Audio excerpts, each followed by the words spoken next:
বিদ্যুৎ বিলের হিসাব অনেকেই বুঝতে পারেন না। চলুন ধাপে ধাপে হিসাব করে ফেলি। বিদ্যুৎ বিলের কপিটা হাতে নিয়ে প্রথমেই দেখে নেবেন প্রদেয় বিল কত টাকা। এই টাকাই মূলত আপনাকে দিতে হবে। বিলের কাগজে ঠিক নিচেই দেখতে পাবেন কত ইউনিট ব্যবহার করলে কত টাকা বিল আসবে। যদি আপনার ব্যবহার 0 থেকে 50 ইউনিট হয় তবে 50 ইউনিট পর্যন্ত প্রতি ইউনিটে বিল আসবে 4 টাকা 63 পয়সা করে। এটাকে লাইফলাইন বলে। 50 ইউনিট পার হলে 4 টাকা 63 পয়সা আর প্রযোজ্য হবে না। তখন 0 থেকে 75 ইউনিট পর্যন্ত 5 টাকা 26 পয়সা করে হিসাব করতে হবে। এই বিলের কাগজে প্রথম 75 ইউনিটের বিল হবে 394.50 টাকা। এরপর যদি বিদ্যুৎ ব্যবহার 75 ইউনিটের উপরে হয় তখন 75 থেকে 200 ইউনিট পর্যন্ত হিসাব করতে হবে। 75 থেকে 200 ইউনিট পর্যন্ত হিসাব করলে 125 ইউনিট হয়। এই 125 ইউনিটের বিল আসবে 7 টাকা 20 পয়সা করে। 7 টাকা 20 পয়সা করে হিসাব করলে 125 ইউনিটের বিল আসে 900 টাকা। এভাবে তৃতীয় ধাপে 201 থেকে 300 ইউনিট পর্যন্ত বিদ্যুৎ ব্যবহার করলে 100 ইউনিটের বিল আসবে 7 টাকা 59 পয়সা করে। 100 ইউনিটের মোট বিল আসে 759 টাকা।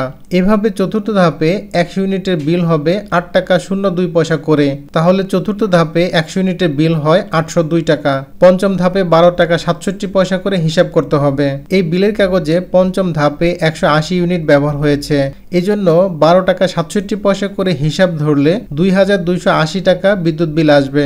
এই বিলের কাগজে মোট ইউনিট ব্যবহার হয়েছে 580 ইউনিট। এই যে নিচে দেখুন লেখা আছে টোটাল ব্যবহৃত ইউনিট। এবার এই 580 ইউনিটের বিলগুলো পর্যায়ক্রমে যোগ করলে 5136 টাকা বিল আসে। এবার আমাদেরকে ডিমান্ড চার্জ হিসাব করতে হবে। দেখুন এই গ্রাহকের অনুমোদিত লোড হচ্ছে 1 কিলোওয়াট, কিন্তু এই গ্রাহক ব্যবহার করেছেন ম্যাক্সিমাম লোড, দেখুন এখানে লেখা আছে 5 কিলোওয়াট। বিলের কাগজে ম্যাক্সিমাম ডিমান্ড বা ম্যাক্সিমাম লোড এইখানে কিন্তু দেখা যাবে। অনুমোদিত লোডের অতিরিক্ত প্রতি কিলোওয়াট লোডের জন্য দ্বিগুণ হারে জরিমানা দিতে হয়। মানে এই গ্রাহকের ম্যাক্সিমাম লোড হচ্ছে 5 কিলোওয়াট আর অনুমোদিত লোড হচ্ছে 1 কিলোওয়াট, তাহলে বিয়োগ করলে 4 কিলোওয়াট হয়। এই 4 কিলোওয়াটের দ্বিগুণ হারে তাকে জরিমানা দিতে হবে।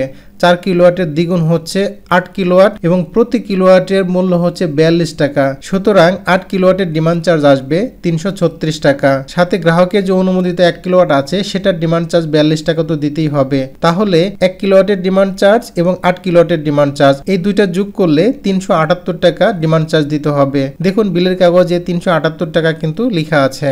এবার আমাদের মিটার ভাড়া দিতে হবে 10 টাকা। তাহলে বিদ্যুৎ বিল আসলো 5136 টাকা, ডিমান্ড চার্জ 378 টাকা, মিটার ভাড়া 10 টাকা। এই মোট হচ্ছে 5524 টাকা। এই টাকার উপরে 5% ভ্যাট দিতে হবে। 5524 টাকার ভ্যাট আসে 276 টাকা। এবার ভ্যাট সহ মোট টাকা হচ্ছে 5800 টাকা। যদি গ্রাহক নির্দিষ্ট তারিখের মধ্যে বিল দিতে ব্যর্থ হয় তাহলে এই 5524 টাকার উপরে আরো 5% জরিমানা দিতে হয়। তখন মোট বিল আসবে 6076 টাকা।